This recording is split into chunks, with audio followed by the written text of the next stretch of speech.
আজ 12ই জানুয়ারি, স্বামী বিবেকানন্দের জন্মদিবস উপলক্ষে কবি সুবোধ ঘোষের লেখা বেলুড় কবিতাটি আজ পাঠ করছি। আমি একটা কোণায় দাঁড়িয়ে দেখছিলাম, গেরুয়া বসন পরে দুটি ছেলে মন্দিরের সিঁড়ি মুছছিল।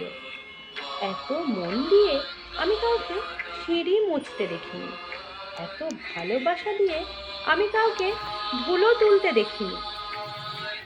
সিঁড়ি নয়, যেন জননীর ত্বক থেকে ধুলো তুলছিল।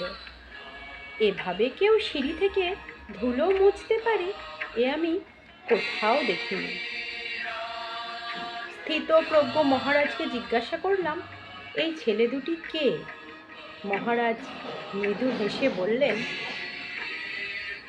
একজন নিউক্লিয়ার ফিজিসিস্ট, একজন IBM-এর 6 লাখ টাকার চাকরি ছেড়ে এখানে এসেছে, সিঁড়ি ধুতে এসেছে। যে সিঁড়ি দিয়ে মানুষ ওপরে ওঠে তা যেন পরিষ্কার হয়। মহারাজ চলে গেছেন, সন্ধ্যা নেমে আসছে গঙ্গায়, আমার ভেতরেও নামছে সন্ধ্যা। সারা পৃথিবীতে এত সিঁড়ি, সিঁড়িতে সিঁড়িতে এত দাগ, এত ক্রোধ, এত অপমান।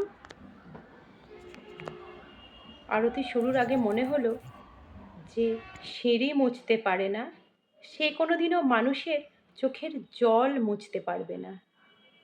নমস্কার।